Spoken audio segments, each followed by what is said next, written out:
कुठपर्यंत कसे कडवे लोक असतात हे बघा. ते काय पोर्तुगीज फार दर्यावर जे होते अशा भागाने पोर्तुगीजांच्याकडचं एकूण त्यांचं जे काही आरमाडा होतं सगळ्यात मोठं स्पॅनिश आरमाडा होतं. आणि या आपल्या भागात डचांचा आरमार मोठं होतं. बटेवियाला नेऊन ठेवायचे. बटेविया म्हणजे आत्ताचं इंडोनेशिया आहे ना, तिथं सगळ्यांना नेऊन हे डच लोक नेऊन ठेवायचे तिथे. पण शिवाजीराजांनी पुढं पाँडिचेरीसुद्धा हस्तगत केली. ही काही साधी गोष्ट आहे का? ईस्टर्न कोस्टवर आपले लोक गेले. काही आरमारातनं केले, काही खुशकीच्या मार्गानं गेले. पण किन्नर महाराजांचं हे आरमार हे तिथं त्याच्यात जात होतं. खांदेरीची कथाच एक फार विलक्षण आहे सगळ्या. त्याच्या आधी तुम्हाला मी एक गंमत सांगतो. इथं मुंबईला जेरॉल्ड ऑन्जर या नावाचा एक डेप्युटी गव्हर्नर होता. हे सगळे शिवाजी महाराजांच्या हालचालीवर नजर ठेवून येत बरं का हे सगळे लोक. पोर्चुगीजांनी तर त्यांची तुलना सर्टोरियस, हानिबॉल, गुस्टाफस अडल्फस, ॲटिला, हर्क्युलिस या सगळ्यांशी केलेली आहे. ते ॲटिला हूण होता, हूण. आणि तो त्याची जवळची राज्य होती. मी तुमच्या राज्यांवर हल्ला करणार नाही म्हणून तुम्ही मला खंडणी द्यायची. आणि शिवाजीराजांनी पोर्तुगीजांना सांगितलेलं होतं, दमण बिमण हा जो उत्तर फिरंगाण सगळा भाग आहे की मी तुमच्यावर हल्ला करणार नाही, तुम्ही मोकाट्याने मला गावखंडी नावाचा कर द्या. हे जे कृत्य आहे ह्याच्याशी ते तुलना करतायत ॲटिला आणि शिवाजी महाराज. एक प्लुटार्क नावाचा एक चरित्रकार युरोपमध्ये झाला, 2ऱ्या शतकात झाला. आणि त्याने parallel leaves of illustrious Greeks and Romans या नावाचं एक पुस्तक लिहिलं. एक नोबलमन ग्रीक, एक नोबलमन रोमन, आणि मग त्यांची कंपॅरिझन त्यांनी केली. त्यामुळं तिकडं युरोपमध्ये अशी कंपॅरिझन तुलना करायची एकूण युरोपियन्सना सवय लागलीच. आणि मग त्यांनी या शिवाजी महाराजांचं सगळं इतके मोठमोठे जनरल्स आहेत. जुलियस सीझर, अलेक्झांडर, हा मुंबईचा गव्हर्नर मी सांगतो आहे, जेरॉल्ड ऑन्जर. हा जेरॉल्ड ऑन्जर मुंबईत आत्ता मुंबईतला एक वेगळी दिशा द्यायचं काम या जेरॉल्ड ऑन्जरनी केलेलं आहे. तुम्ही वाचा जेरॉल्ड ऑन्जर काय. हा जेरॉल्ड ऑन्जर इज ऑन रेकॉर्ड. त्याने असं लिहिलं आहे की जुलियस सीझर स्पेनमध्ये गेला आणि तो स्पेनमध्ये गेल्याच्या नंतर तो तिथं म्हणाला, I came, I saw, I conquered, विसी असं म्हणाल. तसं म्हणाला शिवाजी महाराजांनी इथं केलेलं आहे. ही केम, ही सॉ अँड ही ओव्हरकेम असं त्यांनी लिहून ठेवलं जेरॉल्ड ऑन्जरने.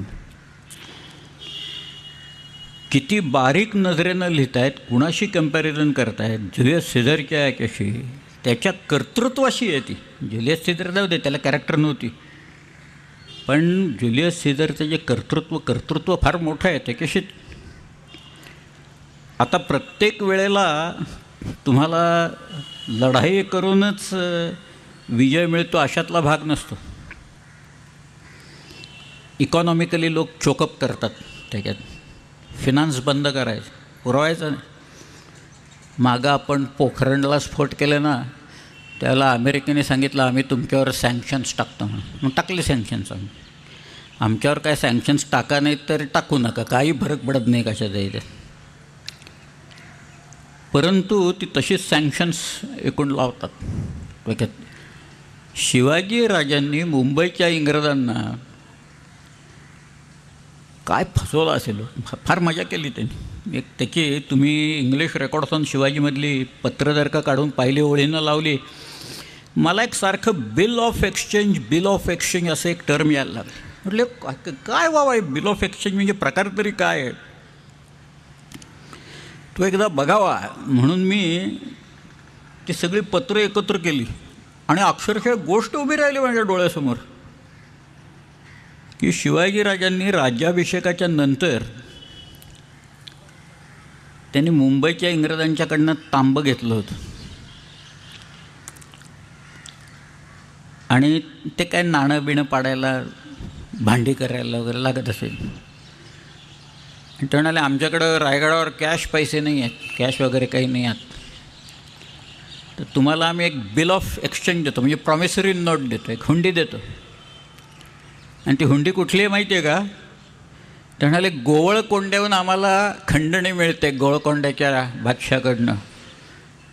कुतुबशहाकडनं, तर तुम्ही हा कागद घ्या, तिथं आमचं ऑफिस आहे गोळकोंड्याला, तिथं कागद दाखवला की तो तुम्हाला पैसे देऊन टाकेल.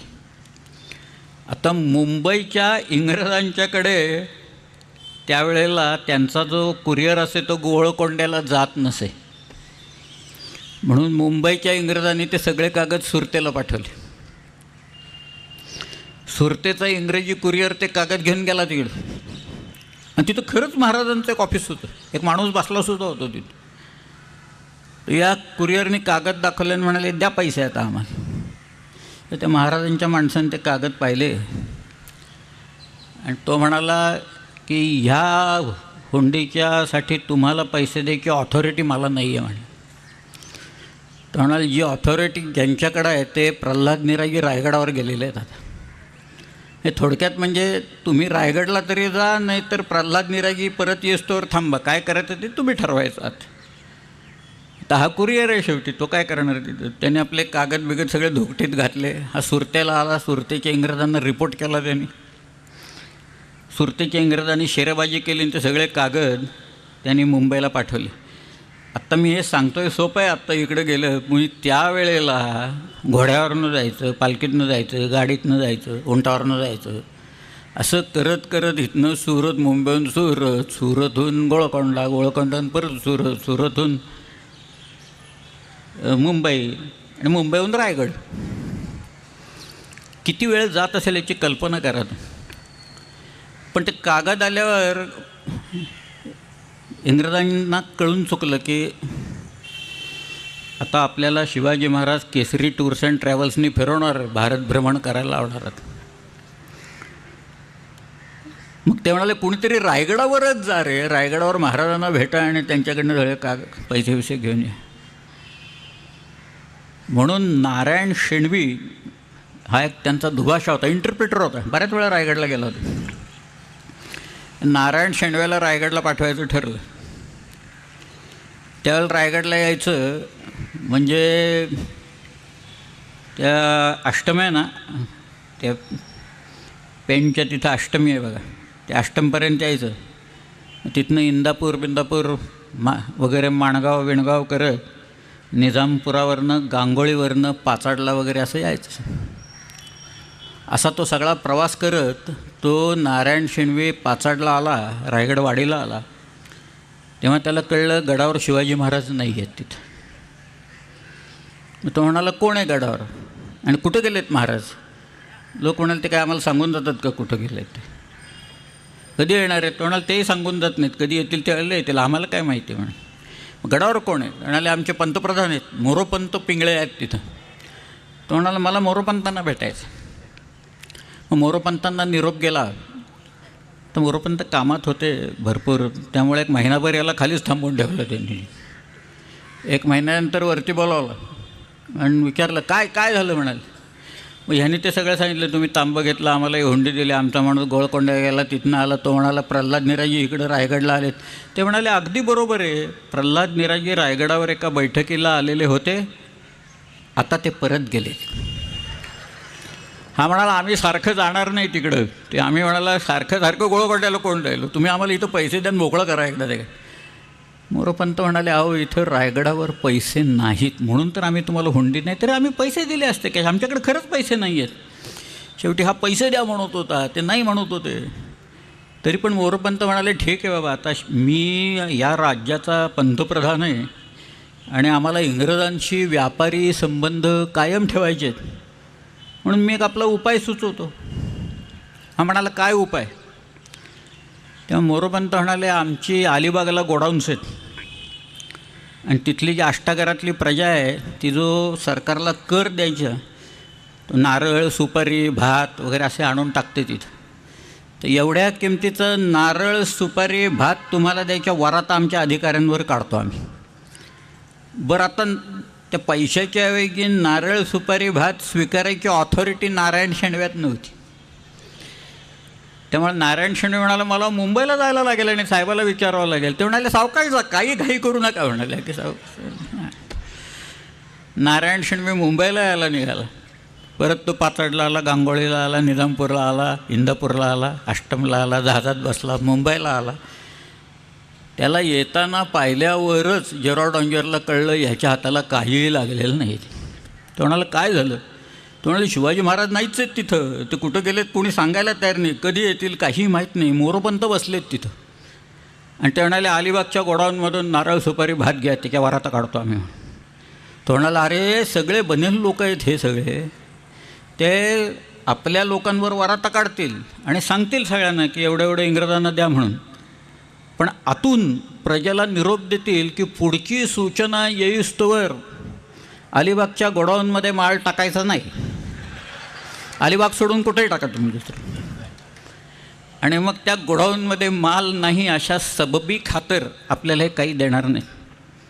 आणि तू आता परत रायगडला जा, कारण शिवाजी महाराज आले तसा इंटेलिजन्स आपल्या लोकांनी आणून दिलेला आहे, आणि तू बाकी कुणालाही भेटू नको, तू फक्त शिवाजी महाराजांना भेट, तुझ्याबरोबर काहीतरी एक इंग्रज माणूस दे.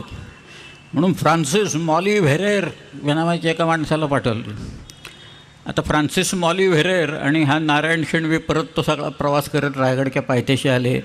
महाराजांना निरोप गेला. महाराज नुकतेच आले होते त्यामुळे कामात होते, महिना दीड महिना खाली थांबून ठेवलं, नंतर बोलावलं. म्हणाले काय ठरलं तुमचं आता सांगा पटापट. म्हणाले महाराज द्या आता एकदा पैसे देऊन टाका आणि मोकळं करून टाका. म्हणाले अहो इथं रायगडावर पैसे नाहीत म्हणून तर तुम्हाला हुंडी दिला, आमच्याकडे कॅश पैसे नाही. हा कॅश द्या म्हणतोय, महाराज नाही म्हणतात. शेवटी महाराज म्हणाले हे बघा आता असं मी या राज्याचा राजा आहे आणि तुमच्याशी व्यापारी संबंध आम्हाला कायम ठेवायचे आहेत, मी एक उपाय सुचवतो. आता उपाय म्हटल्यावर याच्या पोटात गोळा आला नारायण शेणव्याच्या की आता काय उपाय बाबा नवीन काय प्रकार आहे हा. ते म्हणाले काय काय महाराज. तर महाराज म्हणाले हे एवढी किंमत आहे नाही की किमती एवढी चांदी किंवा सोनं एवढं देतो तुम्हाला. हो मागच्या वेळेला नारळ सुपारी भात म्हणाले हे, आता चांदी आणि सोनं म्हणत आहेत ते की रोज भाव बदलत असतात सगळ्याचे तिथं. बरं सोनं किंवा चांदी घ्यायची याची ऑथॉरिटी या दोघात नव्हतीच कोणालाही तिथं काही. त्यामुळं नारायण शेणे म्हणाला मला मुंबईला जाऊन साहेबाला विचारायला पाहिजे आता. ते म्हणाले सावकाश जा आणि विचारा, काही घाई करू नका म्हणे. तो फ्रान्सिस मॉली व्हेरेर म्हणाला मी रायगडावरच थांबतो आणि बघतो मला काही जमतं आहे का म्हणून तो रायगडावर थांबला. नारायण शेणवी आला मुंबईला. तो सगळा प्रवास करत परत आल्यावर लांबून येताना पाहिल्यावर जेरॉड ऑंजरने ओळखलं याही वेळेला याच्या हाताला काही लागलेलं नाही. तो म्हणाला अरे काय झालं. तो म्हणाला शिवाजी महाराज आलेत पण ते म्हणतात एवढ्या किमतीचं सोनं किंवा चांदी घ्या म्हणून तिथं. तो म्हणाला मला कुठं ऑथॉरिटी काय. ते म्हणाले अरे तू काही काम करत नाहीस आमचा, TADA फक्त खातो तर रायगडला जाऊन लेका, तू आता इथंच बस, आमचा तो फ्रान्सिस मॉली व्हेरेर काय करतो बघू. 15 दिवस गेले. 16व्या दिवशी तो मॉली व्हेरेर येताना दिसला. त्या मॉली व्हेरेरला पाहिल्यावर जेरॉड ऑंजरला कळलं की ह्या देखील माणसाच्या हाताला काही लागलेले आहेत. तो म्हणाला काही नाही जमत तिथे, हे सगळे म्हणाले लोक भारी आहेत तिथं, काहीतरी रोज सांगतात देतो करतो बघतो बिकतो वगैरे काही देत नाही. त्याचं एक वाक्य आहे, त्याचा टूर रिपोर्ट छापला आहे बरं का. त्यावेळेचा त्या इंग्रजाचा रायगडच्या टूरचा रिपोर्ट छापलेला आहे. त्यातलं एकच वाक्य सांगतो. त्याने असं लिहिलं आहे I got nothing accept hollow promises असं लिहिलेलं आहे. पोकळ आश्वासनाखेरीज मला काहीही मिळालं नाही. शेवटी तो जेरॉड ऑंजर म्हणाला अरे इतके दिवस वाया चालले आहेत, व्याजात मरतोय आपण, तुम्ही आता तो देतो असं म्हणतोय सोनं किंवा चांदी, काय देतोय ते पहिल्यांदा जाऊन घेऊन या, ताब्यात घ्या म्हणाला पाहिजे, नाही तर नंतर काहीच देणार नाही तो. नारायण शेणवी परत रायगडला जायला निघाला. आता परत तो सगळा प्रवास करत रायगडच्या पायथ्याशी आला. महाराजांनी त्याला एक महिना दीड महिना थांबून ठेवलं, परत वरती बोलवलं. ते म्हणाले काय काय ठरलं सांगा तुमचं. तो म्हणाला महाराज द्या सोनं द्या चांदी द्या पण द्या काहीतरी मोकळं करा आम्हाला. महाराज म्हणाले तसं नाही, मला नीट कळलं पाहिजे तुम्हाला सोनं पाहिजे का चांदी पाहिजे ते. मग तो म्हणाला चांदी द्या पण द्या बाबा एकदा लवकर काहीतरी द्या. महाराज मोरोपंतांना म्हणाले याला जामदारखान्यात घेऊन जा आणि ते चांदी देऊन टाका एवढ्या किमतीची, आणि ते सगळे हुंडेबिंडीचं प्रकरण मिटलं आहे म्हणून लिहून घ्यायचं. आता हे जामदारखान्यात आले, चांदीच्या फ्लेक्स निघायला लागल्या, तराजू निघाला तिथं.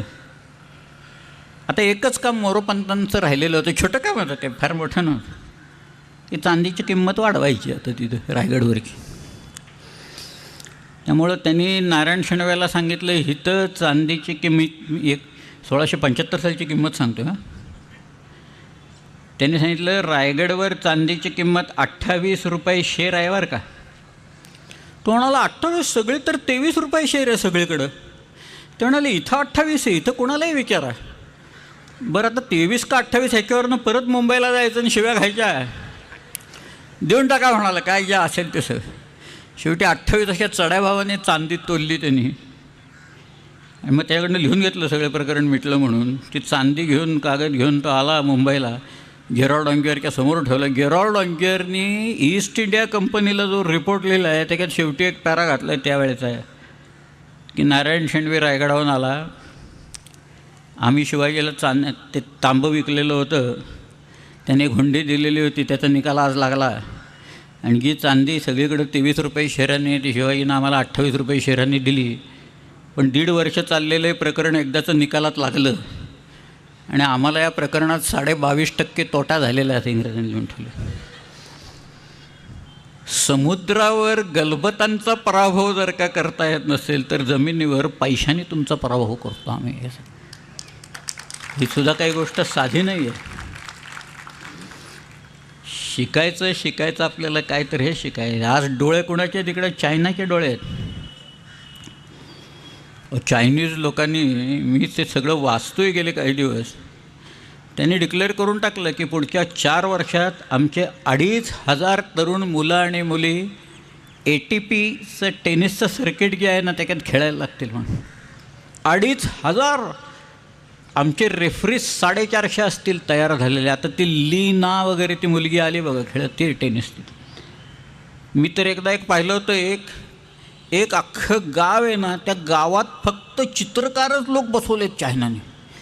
त्यांचा उद्योग सकाळी उठल्यापासून चित्रच काढायचे. म्हणजे मोनालिसा असेल तर मोनालिसाचं चित्र काढायचं, व्हिंचीची चित्र तर एक 8-10 मोनालिसाची चित्र आहेत. तो पहिल्यांदा ह्या चित्राला रंग लावतो, मग दुसऱ्या बोर्डावर लावतो, तिथं लावतो, तिसऱ्या बोर्डावर लावतो, असं करत करत तिथंच झोपतो तो चिनीवर. का खायला प्यायला 2दा त्याला तिथं मिळतं, झोपायला जागा मिळते, सकाळी उठलं की चित्र काढत बसायचे.